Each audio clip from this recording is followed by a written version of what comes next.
लगातार भारतीय जनता पार्टी जिन मुद्दों को लेकर के संघर्ष करती है उसमें से एक बड़ा मुद्दा है, महत्वपूर्ण मुद्दा है,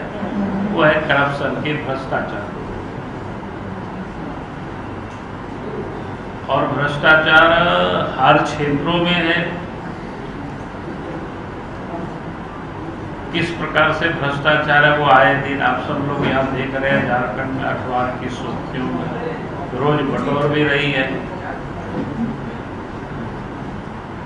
अभी आप सबने देखा कि हाल फिल्म में किस प्रकार से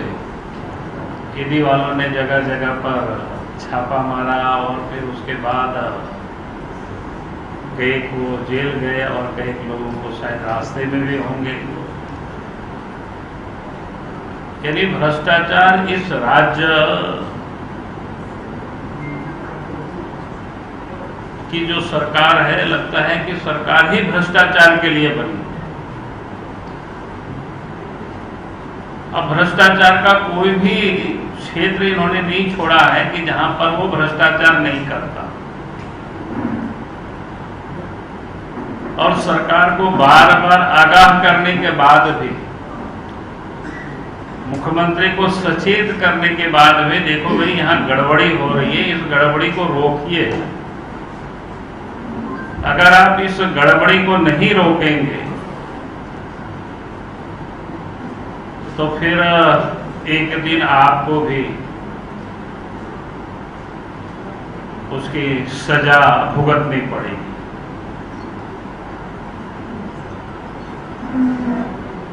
तो मैं कह रहा था कि उस भ्रष्टाचार में से एक बड़ा भ्रष्टाचार इन दिनों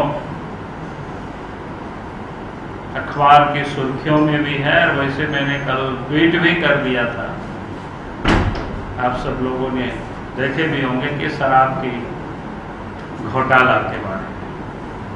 तो झारखंड में किस प्रकार से वो भ्रष्टाचार की शुरुआत हुई, और उस समय से राज्य सरकार को हमने सचेत किया था। यानी ये जो पत्र है 18/4/2022 को हमने पहला पत्र लिखा था, ये शराब में ये गड़बड़ी घोटाला होने वाला है या कर रहे हैं, उसको मुख्यमंत्री जी को मैंने लिखा है, कोई दूसरा को मैंने नहीं लिखा है पत्र। ये 2-3 पेज का पत्र है। हम इनको स्मरण के लिए कहेंगे कि PDF फाइल बना करके आप सब लोगों को भेज देंगे, तो आप सब लोग इसको बढ़िया से अध्ययन कर पाएंगे। और अभी भी समय है, अच्छे ढंग से उसको आप सब लोग लिख भी पाएंगे, क्योंकि हम पढ़ करके आप सब लोगों को सुनाएंगे तो काफी लंबी हो जाएगी। दूसरा जो पत्र हमने 19/4/2022 को, यानी दूसरे दिन ही फिर मैंने पत्र लिखा सरकार, मुख्यमंत्री हेमंत सोरेन जी को, और दूसरे दिन हमने उनको पत्र जो लिखा था, उस पत्र में मैंने ये स्पष्ट रूप से कह दिया था, क्योंकि पहले जब टेंडर हुआ था उसमें से इनके जो चाहेते कंपनी थे, जिन लोगों से इनके पदाधिकारियों ने डील कर चुका था, या बिचौलिया या दलाल जिसको भी कहे कि जिन लोगों ने डील कर चुका था, उन लोगों के मन माफिक वो टेंडर नहीं था, इसलिए उन लोगों ने पार्टिसिपेट नहीं किया, और इस कारण से सरकार ने फिर से टेंडर निकाली। और उसी वक्त जानकारी मिली थी कि भाई वो किन किन कंपनियों को देने के लिए ये सारी इतनी कवायदें हो रही हैं। तो 18 को जो पत्र मैंने लिखा, और फिर हमें जब पता चला तो तुरंत मैंने 19 को पत्र लिखा, 19/4/2022 को, और हमने उस समय कह दिया था कि A to Z, यानी एक कंपनी है A to Z infra services limited, दूसरा कंपनी है क्या बोलते हैं prime one work force private limited, तीसरा कंपनी है सुमित फैसिलिटेड लिमिटेड, और तीसरा है ईगल हंटर सॉल्यूशन लिमिटेड। ऐसे ये 4 कंपनी को देने के लिए सारी कवायद हो रही है। और बाद में वास्तव में जब टेंडर हुआ और फिर टेंडर में ये लोग, जो कि उनके मन के मुताबिक टेंडर हुआ, तो लोगों ने फिर पार्टिसिपेट किया और फिर इन्हीं लोगों को काम मिला। और काम मिलने के बाद फिर जो इन लोगों ने जहां 2300 करोड़ राजस्व की आय होगी, उसकी बड़ी लंबी चौड़ी सरकार ने घोषणा की थी, और बाद में जो बात सामने आने लगी कि अब राज्य सरकार को बहुत बड़ी नुकसान हो रही है, तो उस समय भी जो जानकारी मिली और अखबारों में भी जब छापा, तब हमने उस वक्त दिसंबर में फिर मैंने सरकार को पत्र लिखा 9/12/2022 को, और हमने उस वक्त भी कहा कि भाई आप इस पर कार्रवाई करें, क्योंकि जो विषय की हमें जानकारी मिल रही थी तो बिल्कुल स्पष्ट था कि किस प्रकार से ये लोगों ने गड़बड़ कर रहे हैं। और 2 दिन पहले जब पता चला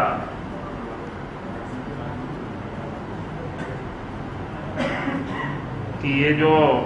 शराब के जो कंसल्टेंट थे, जो छत्तीसगढ़ की कंपनी और सप्लायर थे,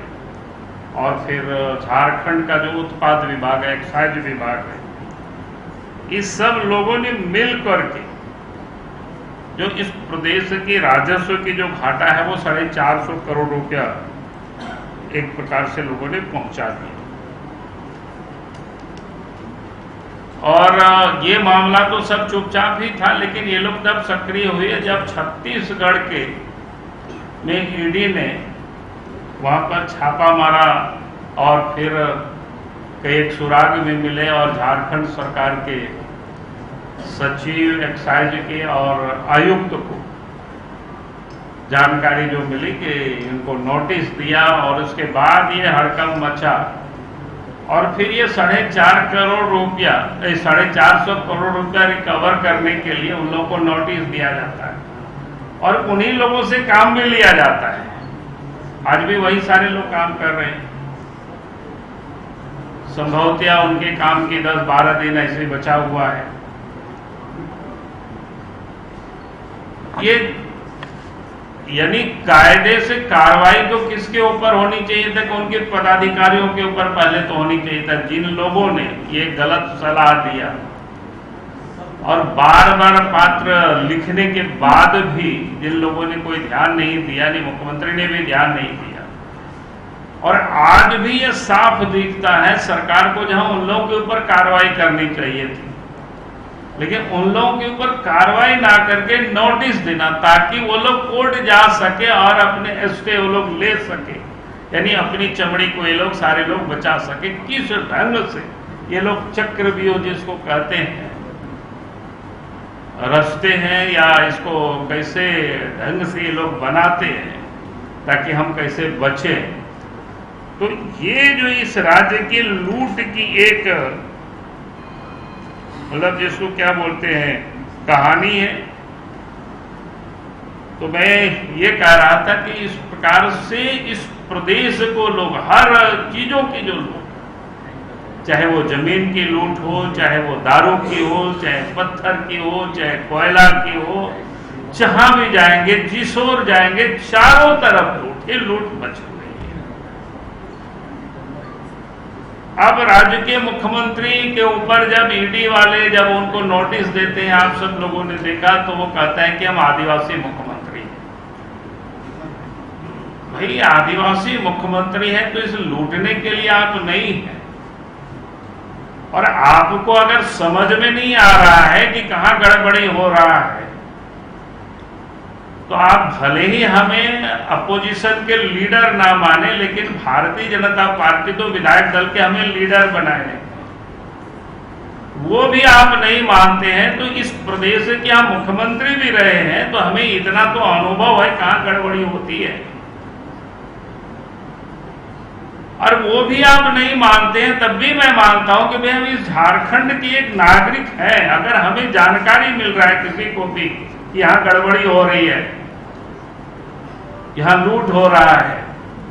तो अगर मुख्यमंत्री को चिट्ठी जाती है तो फिर उस पत्र पर उनको संज्ञान लेना चाहिए, उस पर कार्रवाई करना चाहिए। लेकिन वो कार्रवाई ना करके आप देखे होंगे उस समय हमें किस प्रकार से लोग पत्रवीर के नाम से हमें उपाधि भी लोगों ने दिया कि भाई ये पत्रवीर है, चिट्ठी लिखते रहते हैं, इनके पास कोई काम नहीं है। भाई हमें तो इसी काम के लिए जनता ने चुन करके भेजा है, इसी काम के लिए भारतीय जनता पार्टी ने हमें विधायक दल के नेता भी बनाया है कि भाई राज्य में कहीं गड़बड़ी हो रहा है तो आप उस पर आवाज उठाए, उसके लिए सरकार को आप सचेत करें।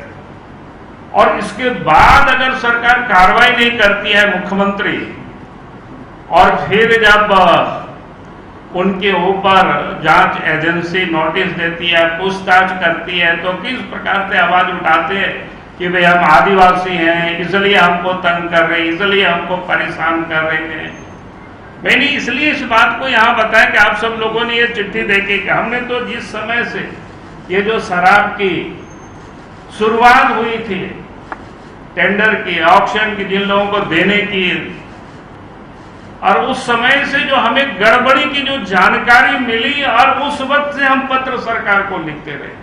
उस समय से हम मुख्यमंत्री को, हेमंत सोरेन जी को हम सचेत करते रहिए गड़बड़ी हो रही है। 18 अप्रैल को लिखे, 19 अप्रैल को लिखे, फिर हमने दिसंबर में 9 दिसंबर को हमने पत्र लिखे उनको, सरकार को। और इसके बाद भी राज्य के मुख्यमंत्री ने उन भ्रष्ट पदाधिकारियों के ऊपर कार्रवाई नहीं की। अगर वो भ्रष्ट अफसरों के ऊपर कार्रवाई नहीं की, इसका मतलब ये होता है कि मुख्यमंत्री इन सारे लूट में समान रूप से सहभाग है, भागीदार है, उसमें हिस्सेदारी है उनकी। और तभी तो उन्होंने उस पर कोई कार्रवाई नहीं किया, नहीं तो फिर कार्रवाई करके हमको बता देते कि भाई ऐसा नहीं है, इन सारे चीजों की जानकारी वो देते,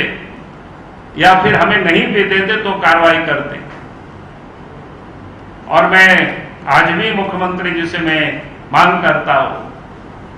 भाई अभी भी जिन अफसरों के मिली भगत से